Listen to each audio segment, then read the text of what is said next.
Welcome back to the final session of the Survival Guide to Relationships. We are so glad you've made all 6 sessions. And I tell you what, this session is critical.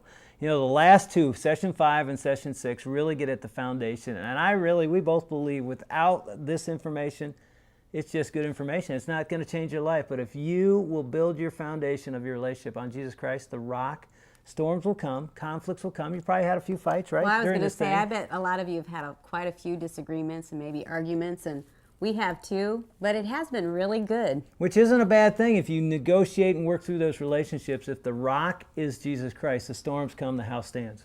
The rock isn't Jesus Christ, storms come, house falls.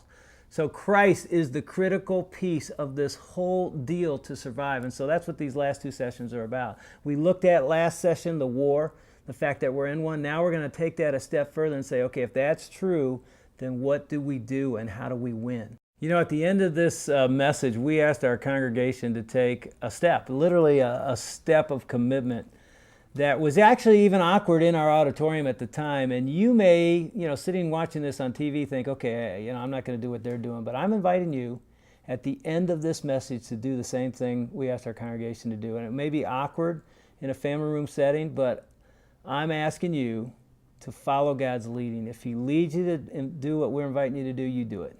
In fact, it's something that Ann and I have done many times in our relationship, and we need to continue to do as we commit our lives and our marriage and our legacy to Jesus Christ. So at the end of this message, when I invite the congregation to take a step, I'm inviting you as well. May feel awkward, doesn't matter. Take a step of faith. Follow God's leading. It'll be the most critical, crucial, most strategic thing you'll ever do as a couple. So go for it. And the truth is, in war, people get hurt. And in relationships, people get wounded, they get hurt. It's interesting, the verse I'm going to show you is the verse we've looked at for the last 2 weeks. You probably have this memorized, but Paul wrote, however, each of you must love his wife, give her your heart, and the wife must respect, cheer her husband. Remember, we looked at it for 2 weeks. And I think there's maybe a part of us that thinks, oh, now that my husband knows this, he'll start doing this. Now that my wife knows this, she'll start doing this. One guy said to me, man, my wife missed the week on What a Man Needs, so I made her listen to it. And I'm like, that's great, but it's interesting how we're like this the whole series, like, hey, this is for you. You listen. And the truth is, that's important for our spouse to hear, but it's more important, you know what I'm going to say, it's for us. It's more important that I hear what God wants to say to me than them. And so what happens in the series is we create sort of an expectation that, oh, he's going to respect me now, or she's going to respect me now, or he's going to love me now. And here's what I'm here to tell you. They won't. Isn't that great news? I mean, of course they will, and hopefully this has been helpful, and they understand that better, and they'll do that better. But if you think they're finally going to give you what you need, I'm telling you, you will be hurt, frustrated, bitter, all that stuff, because they were never made to fill you. And that will feel like you're hurt and wounded. And that's why I say you will be. It's part of the way relationships go. In fact, I've sort of put together what I would, as I've analyzed and watched relationships, Ann and I talked about this, sort of the 4 phases that all relationships go through. And I want you to write these down. It's a word, I'm an acrostic guy. It just helps me if I can stick it into a word. So the word for me is redo, R-E-D-O. Now you can write it down any way you want, but the first phase is the romantic phase, R, where a relationship is usually dating days, or there's just this sizzle, there's this spark, there's this magic in the relationship. It could even enter into marriage and the honeymoon, newlyweds. There's this, you can tell couples that are in the romantic phase. They sit on top of each other in the same chair. They slobber all over each other, always touching each other. In fact, there's songs written about these phases too. We had to have music every week, right? And some of these songs, and I've even played them here before, but, there are a lot of love songs that are written basically in this stage because, you write songs when you're in the sizzle romance stage. So here's one that you're going to have to sing with me. We're going to find out if the second service can really sing, all right? But this was written back in the 60s by Minnie Riperton. It went, loving you. Remember that? Is easy because you're beautiful. Now think about that right there. Loving you is easy because you're beautiful. Obviously, they haven't got married yet. It's just like, I didn't mean it like that, but it's early in the relationship. He hasn't seen her in the morning yet. Is that and what he goes you're on, saying? and every day of my life, I'm filled with love for you. All right, you guys gonna sing? This is the easy part. Just la la la la. Come on, see if you can do it. La la la la la, la la la la la. La la la. Come on, I gotta hear ya. La la la la la la.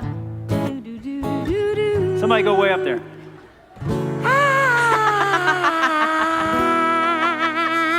I mean, that is a romantic phase, pre-married probably song. In fact, there's another one back in the 70s. Remember this one? You talk about a sappy love song by the Carpenters. Think about the words to this one. Why do birds suddenly appear every time you are near? Just like me, they long to be, come on, close to you. I mean, you gotta be. I mean, that song is so ridiculous. You know, birds suddenly appear, and on the day that you were born, the angels got together and decided. I mean, it's just ridiculous. But I tell you what, the romantic phase of a relationship is awesome. Isn't it? It's It's just fun. like there's this energy and this passion, and the whole world feels different. I am not kidding. A guy a couple weeks ago, a single guy said, you know, I'm on a spiritual high that I haven't been on in years. And I said to him, are you dating somebody right now? He goes, yeah, why? And I'm like,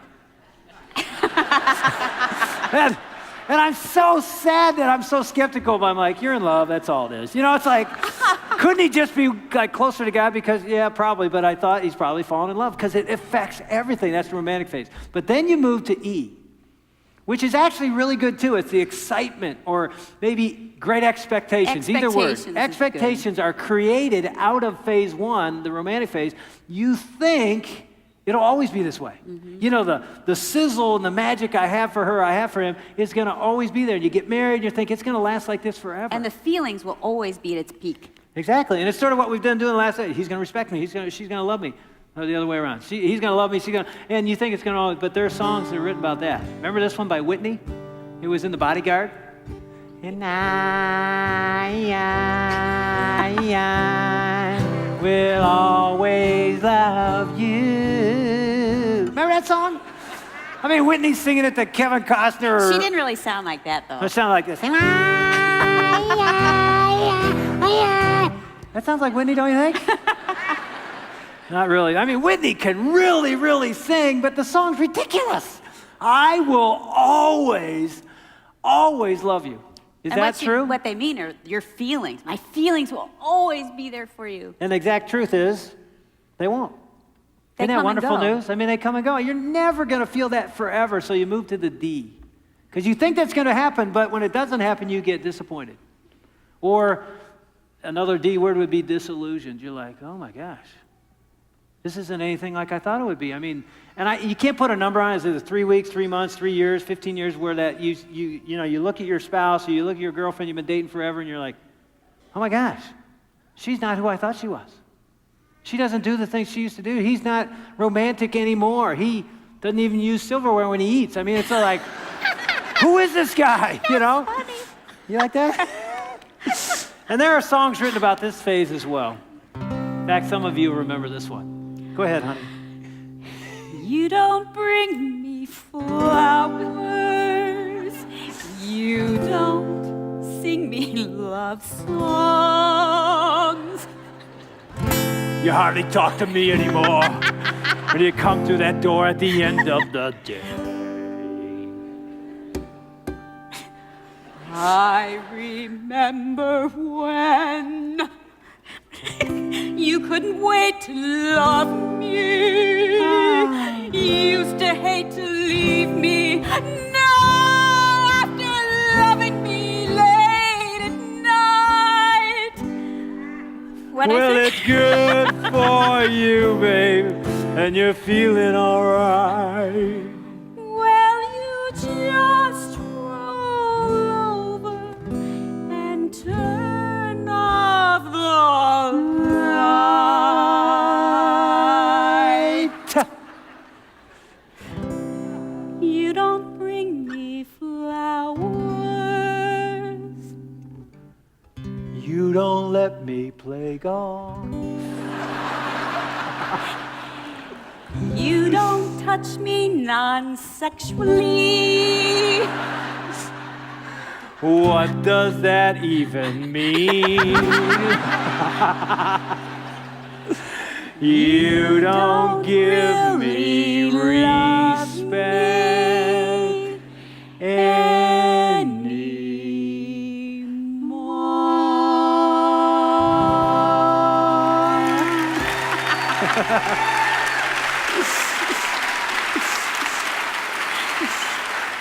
You're the best, honey.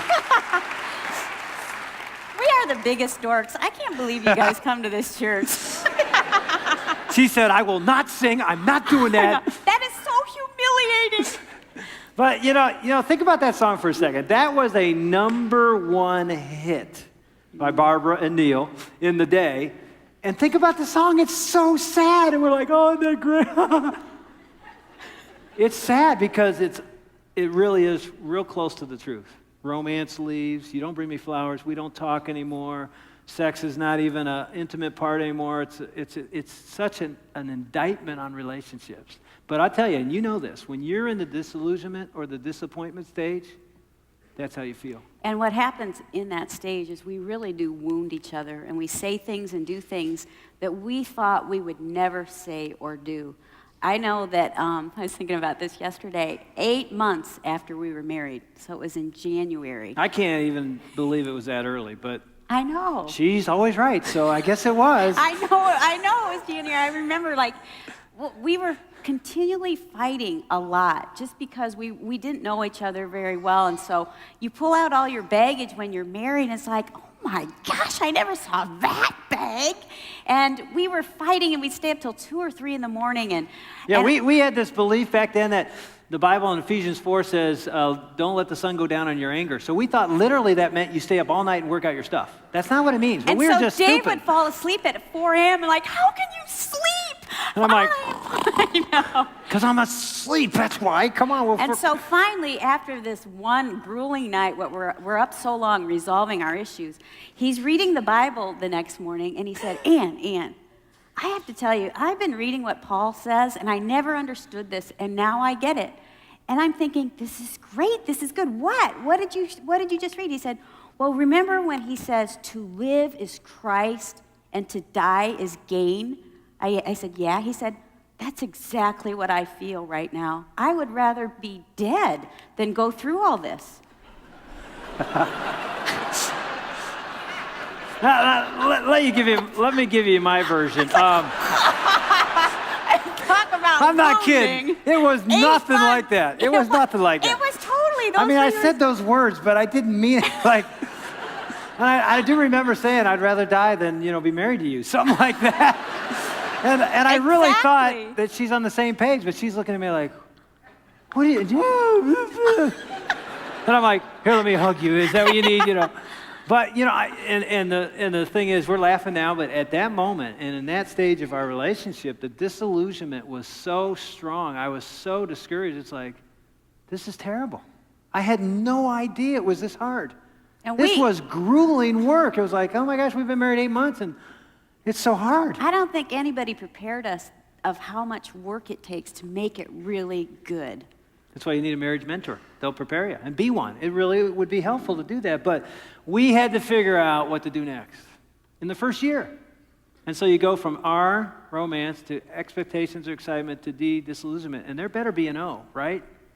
Well, there's actually 2 options. You can write this O like a fork in the road. One is the O could stand for it's over. It's called divorce. It's called breaking up. It's like, it's over. We're done. We're not moving on. I can't do this anymore. I can't stay married to you. You're not the one for me. And it is really, really hard. And some of you have gone through that, or you're going through it, and you know it's so painful because you don't want that to happen, but sometimes we don't see a way out. Yeah, we just saw, what was the movie with Jennifer and Vince? The Breakup. Yeah, The Breakup. It's like they make movies about this. And if you saw the movie, it was horrible to watch because there was such pain and anger and angst in there, and it's like, that's pretty real. And they couldn't make it work, so they split up. When it's marriage and you split up, it's horrible. Because not only are you and your spouse affected, but kids are affected and legacies are affected, and it's a hard, hard decision. I know many of you have wrestled through that, and there's been abuse and adultery and all kinds of reasons, and it's so hard to say it's over. But sometimes that's the phase that people get to, and they start to redo with somebody else. And so they end this relationship, and they move on. And sometimes when you're in a single relationship, that's a good move. Sometimes you realize, oh my gosh, this isn't the one, this isn't the guy, the gal for me, and you need to move to that step. When you're in a married relationship, it is such a horrific thing to go there, but some do, and some have experienced that. Now, God can do a miracle, but that's one of what the O means. The other fork in the road for O would be overcome. And it's actually a biblical term you find in Revelation that God calls us, those who are followers of Christ, overcomers, because we overcome the evil one. We overcome the struggles of life through Christ. And when I say the word overcome, I would say this: you can't overcome without Christ. Because this whole idea today is chapter 1 is your spouse, your boyfriend, your girlfriend, your sister, your mom, they will never fill you like you deserve and long to be filled. Only Christ can. And if you continually try to get from her or get from him what you think you deserve from them, you'll never get it. You'll always live in letter D. You'll always be disillusioned. You'll always be disappointed. When you understand you can overcome through Christ, you know what the beauty is? You go back to R. It's like a cycle. And romance comes back into your relationship. And I'm not saying it's like the days when you first started dating, but there's a spark that's back in your relationship. I mean, we're married 26 years. I'm not a very romantic guy, although last week I was pretty good, but I'm not a very romantic guy. But there is still a spark in our relationship 26 years in, because we go through this cycle continually. We have disappointment almost every week. She lets me down. I don't let her down, but she lets me down, you know? Do I ever let you down? Come on, tell them the truth, because they won't believe you. Tell them. I think they'll believe me. Tell them. Yeah, you do. It's hard. It's really hard. Yeah, she doesn't say it like that to me, but I mean, I was like, come on, give them what you give me. But I mean, there are conversations in our kitchen which are just filled with hurt, the woundedness. And we have to rely on Christ so that we can overcome and go back through. And it's a phase you'll continually be on. You know what I was thinking when we watched the drama? There was a point where they both separated. He's on the couch and she went over here, where you could just feel the tension, and they both felt right. And in a way, they both were right. And the thing that I thought that's where a lot of times we end it. And what happens is emotional isolation sets in, and that's where we stay.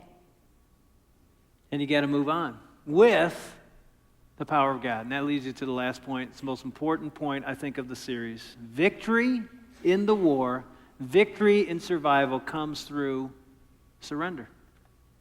Probably not the word you thought we were going to write in there, but if you want to win, you surrender, you give up. That doesn't mean you give up and you say it's over. No, it means you say, I can't do this.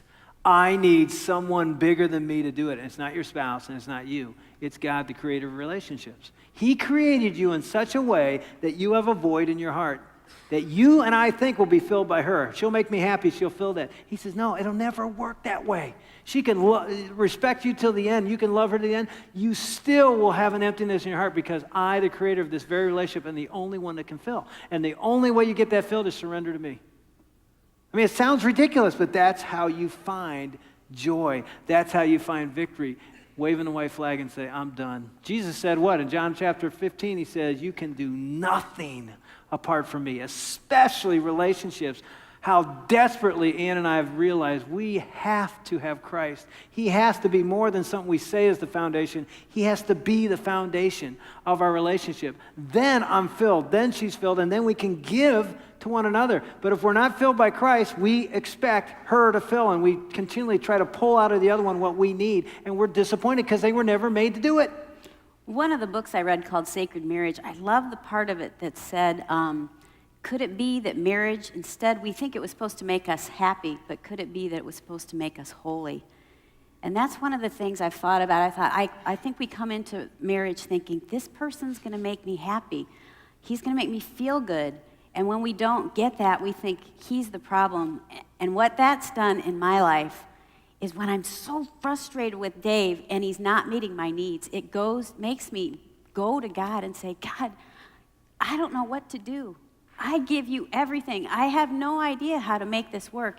And what happens is, as a result of that surrendering, he works in me, and you've seen this in your own life, where he starts working in us, and he changes us, and he molds us, and he makes us holy as we cling to him.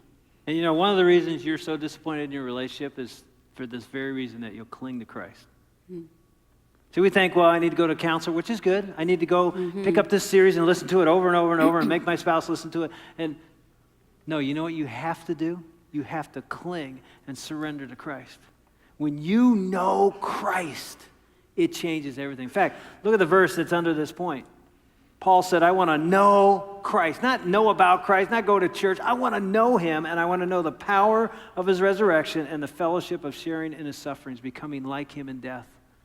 See, everybody here would say, oh man, I want to know about the power of the resurrection. I want to experience that kind of power. But he says, you want to know Christ? You're going to know that as well as sufferings, which is often in a marriage or in a relationship. There's suffering, and those hard times force you, push you to Christ. A guy came up to me after last week's service and said, I know him, and he said, we're separated right now, my wife and I. She's in another state. She's filed for divorce, and we're going through it, and I'm trying to get her back, and she's in another state. He goes, it's interesting. I was talking to a friend of mine last week at another church, and his dad was standing behind him, this friend's dad. And he said, you know what he said to me? And I go, what? And I wrote it down because it was so profound. He said to me, your job is not to save your marriage. Your job is to cling to Christ, and that's harder. I'm like, ooh, I got to write that down.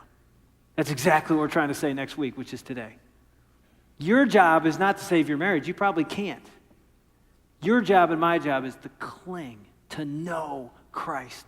And if that happens, everything is influenced. I'm not saying everything works out. Everything's perfect. I love Jesus and everything's perfect. It isn't that. And I think that's so much of what the Christian, we think that's what a Christian marriage looks like. It's I go to church, I give a little money, I get involved. No. It's knowing Christ. It's like my life is captured by Jesus Christ, not by Ann, not by Dave, by Jesus Christ. And out of that relationship, this works. Apart from that relationship, this will not work. Please don't walk out of here at the end of 3 weeks thinking, if I know his needs and I know her needs and I give them, it'll work. Please understand this first chapter is the most critical. You have to surrender. And when you do, everything changes. Because I'll tell you something about God. He's huge. He's magnificent. He's righteous. He's holy. And he can do what you can not even dream in your relationship. As good as you want it to be, he wants it to be even better. And he says, you trust me and I can do that. You don't trust me, all bets are off. And I know you're saying, yeah, but I'll trust him, but my spouse won't. Forget your spouse. Maybe he or she won't. That's not your concern. What about you? Will you surrender? And if you do, who knows what God can do? In our marriage, there have been some critical moments that were really life-changing and relationship-changing. And this sounds a little weird to you, but I want to end this message by taking you to our wedding night, to our bedroom. Newlyweds, just got married that afternoon. We go to the hotel and we walk in the bedroom, and I want to show you what we did in our bedroom. This is the most important thing we did that night at the foot of the bed. Before we crawled into that bed, as a 22-year-old young man with a lot of hair and a 19-year-old getting married, we walked into that room, and, we have all kinds of excitement for our marriage and our honeymoon, the whole deal. The first thing we did was surrendered our life, which was already surrendered, but we surrendered our marriage right there at the foot of the bed to Jesus, and we just prayed. And I'm telling you, this position right here is the greatest position any couple could ever get into. And I remember praying, God, we give you our lives. We give you this marriage. It was like we were signing the title of our lives and our marriage and saying, it's yours. Not ours, it's yours here. And I can remember Ann and I both prayed out loud, and I said, we don't want a good marriage. We want a great marriage. And only you. We don't even know what that means, but we know you can do it. Neither one of us had seen one in our entire lives. I'm from a divorced home, she from an abused home.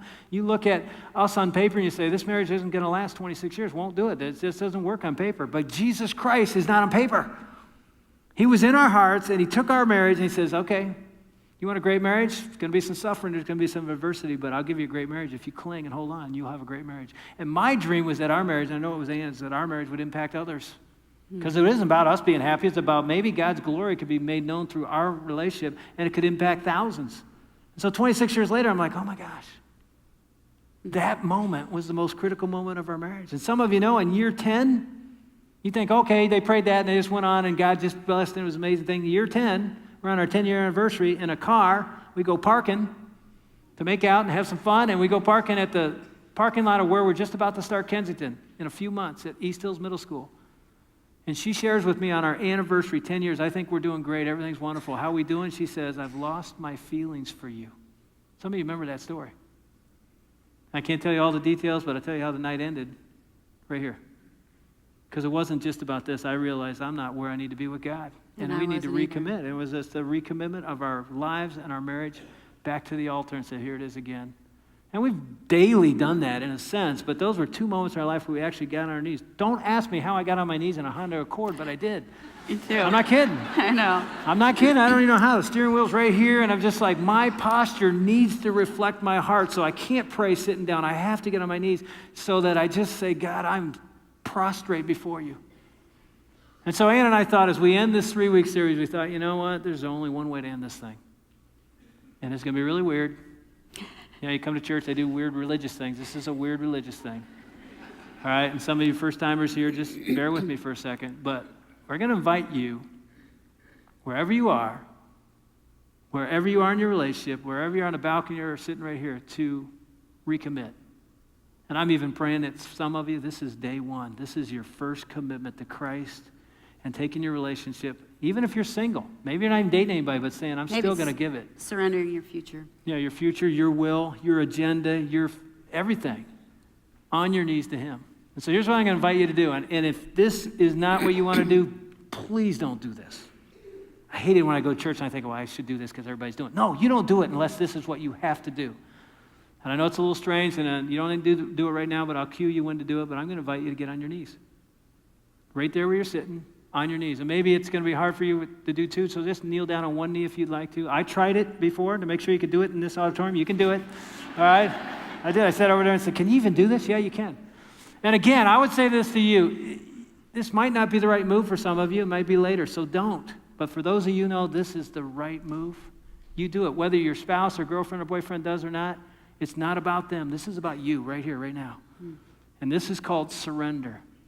And it's saying, Jesus Christ, I want my posture to reflect my heart. I am surrendering to you my life and my relationship right here, right now. So if you want to do that, now is your time. Go ahead and kneel.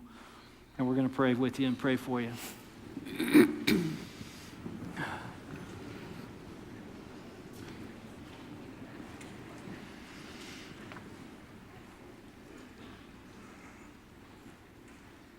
Lord, I personally thank you for who you are. You're an amazing God, amazing Father. And I know you well enough to know that you want to do miracles in relationships right now and people that are bowing to you, some for the first time, some just recommitting. Lord, you are an amazing, gracious, loving Father who right now, in a sense, you're wrapping your arms around us and saying, I love you. I've got such a future for you. Cling to me, hold on to me, bow to me, surrender to me, and I will just show you an amazing, amazing future. And Lord, I know that doesn't mean everything's going to be perfect and rosy and wonderful, but it does mean that you will walk in us and through us. And Lord, I pray that the people on their knees right now mean it. That this is not just a religious activity, but a serious surrendering of their wills to you. And Lord, would you take us and take the relationships here in this church and bless them and do what we could never do? Would you live your life in us and through us and bring glory to yourself through our relationships? Father, I pray that you would protect us, protect our relationships from Satan. And I know that he wants to win, but I know that this position is the position he hates the most. And so we do say, we give you our lives. We surrender our futures. And we're willing to yield to you. And Lord, I thank you for what you'll do. I thank you that you are the God of the universe, the King of kings, the Lord of lords, the Almighty One, the Holy God. And you are capable, and you are so powerful that you can do anything. And I pray that you would restore and that you would heal the wounded. I pray that you would give us hope. And I pray that our relationships would reflect you and your love. And Lord, help us to remember that it's not a feeling, and sometimes it's a pure act of our will to love in the way you've called us to do that. And I thank you that you'll give us the power. Thank you for Dave. Thank you that our relationship has been hard at times, but it is the best thing in my life besides you. We pray all of this in Jesus' name. Amen. Amen.